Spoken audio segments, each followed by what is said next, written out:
trainers, travelers, and battlers alike. It's the last episode of the Tilting Tempest Cup. I'm so glad it's over with. I enjoyed the cup. It was great. It was good. It's fun to study for. Like I said before, I met new people. We had a good time together. And at the end of the day, I think that's what it's all about. But this battle ended up actually turning into 3 battles instead of just 2 sweeps. So we don't have any time to waste. We're just going to dive right into this one.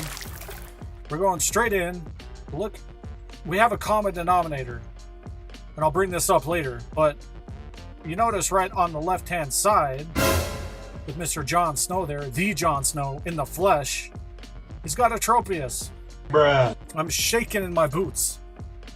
We haven't even started and I'm shaking. I know I gotta come in with the Celio.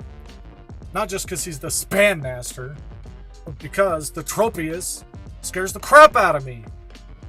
I'm also going to throw in the Steelix because it's tanky. But I also feel pretty comfortable going in with the Lantern based on the rest of his lineup. He had a pretty unique setup. I really like what he had going. Now, he led with the Scarm, I led with the Celio. I'm not going to be going for those body slams because that's not really going to do much. So we're going in for the Aurora Beam. He ends up switching. This is beautiful because for whatever reason he decides not to shield and we get off a clean Aurora Beam. It's clean. TKO. I was like, okay, I'm not really scared of the Tropius anymore. Then he brings out the Quag. In this case, I'm going to go for the Body Slam Spam. And he still decides not to shield, which is pretty smart that time. He's got to save his shield. I don't know what his third Pokemon is at this point. So I'm just going to keep going for the Spam Slam. He's going to get off something that's going to KO me. Yeah, the Stone Edge is coming, so I'm definitely going to be using a shield. So we can get another Body Slam. Pretty sure he does use a shield here. It'd be really smart to use a shield. Yep. He's going for another Stone Edge. At this point, I think I'm just going to let it go through. Because again, I don't know what his other Pokemon is that he has. And I don't want to mess up what I have going on with my lineup. So we're going to bring out the Lantern. We're not going to let him do anything else with the Quag. We're going to Water Gun him into the black dimension of death. He's bringing out the Scarm, so we're going for the Thunderbolt. It's a pretty good lineup and matchup for me at this point. Now I'm feeling confident. I feel like I got nothing to worry about. I know it's a Sky Attack, so I'm letting it go through. It's going to bring me down probably to about half. No, not even. Not even to half health yet. So we're sitting good, and we already took the first W. And I was kind of taken off guard because I saw he had a good lineup with everything. I didn't feel like it was supposed to be that easy. It should have been harder than that. I was thinking, okay, well, now he's really got to bring out the big guns and make some different decisions. He's gonna be switching things up. I know he is. But he has stuff that I didn't run into in the other battles of this tournament. He has an Alolan Sand Slash that you can see on the bottom left. I don't think anybody else... Yeah, no one else ran that I went up against. There were other people in the tournament who ran it, but nobody used it against me. And I really don't know how it matches up against my lineup. I don't think it's going to be that good, but I don't think it'll be terrible either. Anyway, I'm going in with the Lantern open, and he decides to have a Lantern open too. He also has Water Gun, so this is like a mirror match, literally. We're doing the same thing. I do get to the Thunderbolt first. I was grateful for that. I don't think he blocks it. No, he does. He does block it. It's a good choice. We're still going for the Thunderbolt. I think he's trying to play mind games with me by not using the Thunderbolt already. But even if it's Hydro Pump, I wouldn't block Hydro Pump either.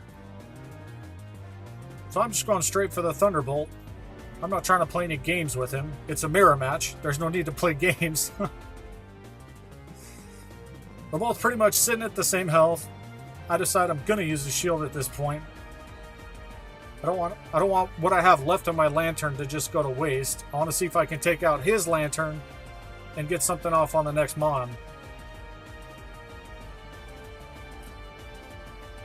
It's probably... No, it was a smart move to use the Thunderbolt, because we were both at such low health at that point that if he got off even 1 or 2 more water guns, it would have been the end, which it was pretty much the end anyways, you could see. But he brought out the Scarm. I'm thinking, yes, this is great, because now I'm going to go in with the Steelix. But then he switches out to Captain Banana Beard, aka Tilt King Tropius, the King of Tilt. The thing is obscene. It is literally the stuff of nightmares. I learned my lesson last time. I'm not going to let that Leaf Blade go through. I'm not taking that. Steelix is tanky, but the Leaf Blade is still really going to hurt.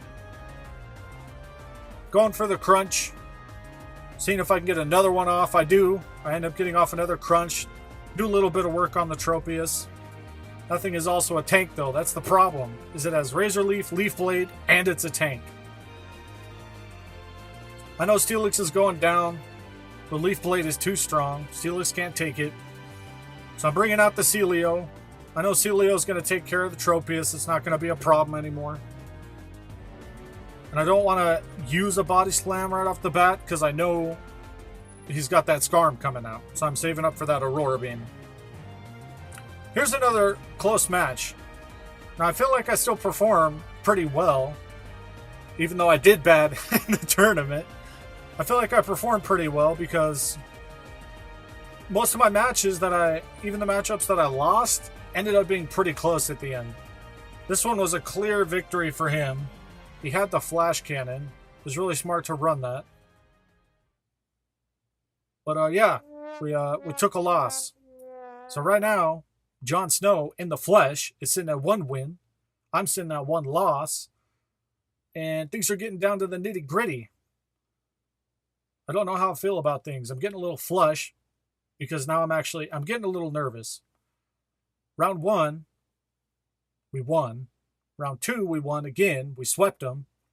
Round 3, we ended up losing. That should have been this, no, round 4. Round 4 should have been this last video, but like a diddly dingus, I forgot to screen record it. So this is actually round 5. This is the last episode of the Tempest Cup, and we're going to move on to some better things. At this point, I'm like, okay, this guy could potentially have the matchup for everything. That's what this meta was kind of like.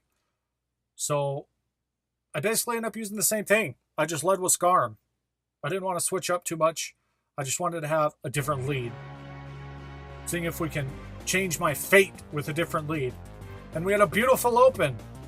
This is perfect for me. He has the Tropius. I opened up with the Scarm. He swaps out to his Scarm. So now it's a Scarm mirror match. I end up swapping out to Lantern because he's already swapped at this point, so he can't swap again. He's got to wait for the cooldown. He's going to be letting the Sky Attack come through. I'm not going to block it. It's not going to do much at all. I'm just going to do my Water Gun thing, and I'm going for the Thunderbolt. Now, this is the kind of matchup in Switch situation where running Charge Beam on Lantern instead of Water Gun might have actually been a better idea. Water Gun's going to put out that, Water Gun damage. That's what it is. That's why I run Water Gun. But in situations like this, Charge Beam should be getting to Thunderbolt quicker, hence making a victory over a Scar matchup much easier. It's much more of an efficient matchup for Lantern to be running Charge Beam. And here comes the animal play of the century.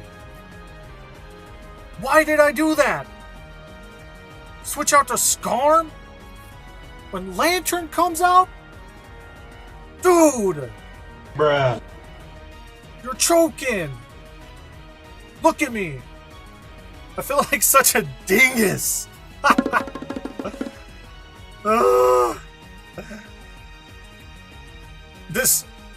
I threw the match. This is the worst choke of the century. Hands down. If someone can find me video proof like this of a worse choke, I don't know. I'll give you a penny. You'll get a cent. It's a terrible matchup for me. Insta-lose. I lose. It'd be a miracle for me to come out on top at this point. An actual miracle.